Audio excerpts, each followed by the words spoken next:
So here's a rundown of what my business looks like at 16. So I've got a short form content agency, but I started off as like a freelancer. So all of my clients knew me as a hardworking kid. That's how I got them.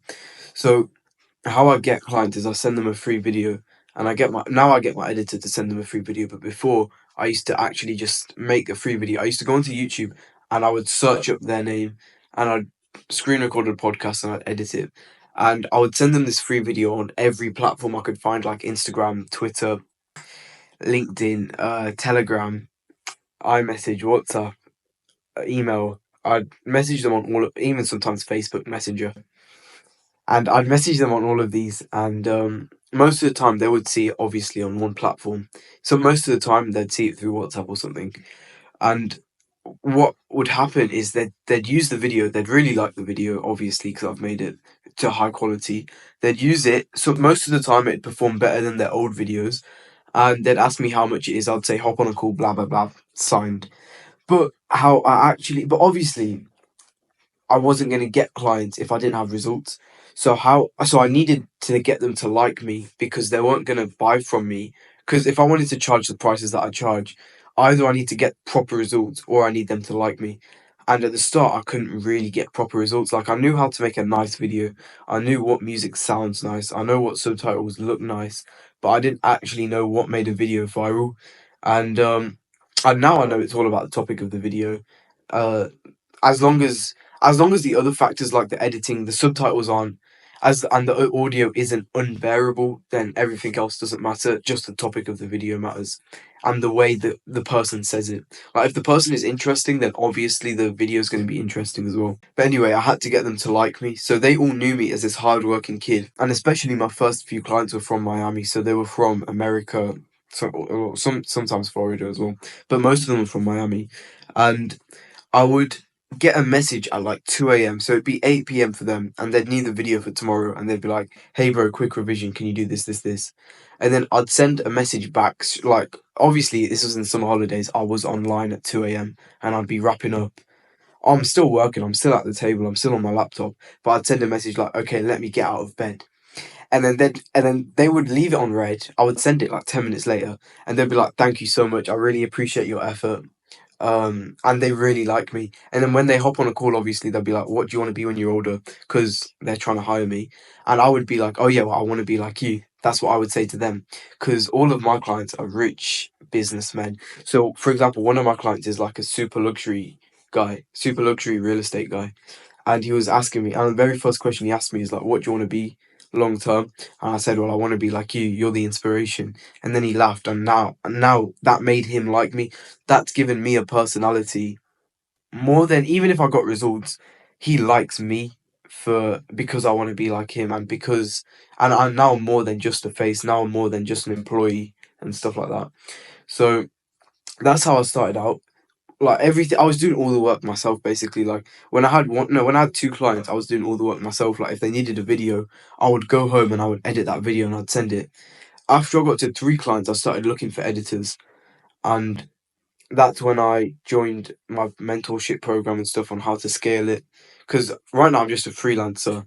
Any work that comes through, I've got to manage the work. I've got to manage getting more clients. I've got to manage posting as well. So I really wanted to find a new. I just hated editing at that point. I liked editing. That's why I started it, because I could edit. But like right now, I actually hate editing. Like, even my own videos, I don't edit my own videos. I genuinely just hate it. Like, sitting in front of the screen, hunched over, because you have to be hunched over. Because when I'm trying to look at the text, you have to hunch over and look at it. Otherwise, you can't see. But anyway, so I hate editing. Just quick information. So yeah, then I found some editors, then I found more editors, then I realized it's really easy to find editors. It just takes a long time, because most editors want free money, they want quick money, especially editors from India. Because and most editors from India don't even speak English, but I have got a really good editor from India, and he uses Google Translate for everything, but he's really good. Anyway, back to the story. I found some really good editors, and I could focus more on client acquisition. I even started outsourcing the free videos I started sending people. So what I'd do is I'd find a list of like 20 people that I want to work with. And when I say I want to work with, is like, I'd it'd be a dream to work with them. So they're called dream prospects, right? Because they're so rich, they could pay me any amount of money. And if I get them results, they make a ton of money back. So it makes sense for them to work with me. And it also makes sense for me to work with them because they're high status, they can give me referrals as well. That's another thing. From being well liked, I get referrals because, especially if I get results, obviously I should be getting results.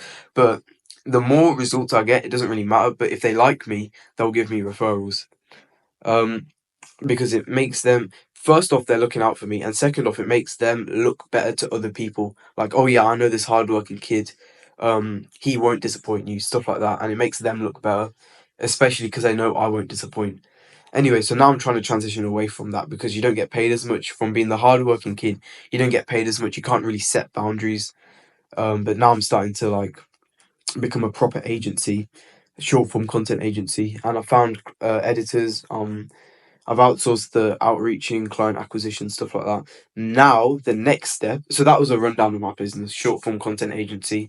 I run the social media pages for some people. I post for some people. So even though with short form content, you can get a lot of clients because everybody needs short form content. If you're an influencer and you're really rich and you want other people to see how rich you are and you want to teach other people, you need short form content, obviously, right? But especially in the short form content agency industry, the profit margins are really low. The rounds of revisions per video, depending on who it is really high. And the hassle isn't worth it. So that's why I'm going to pivot to YouTube.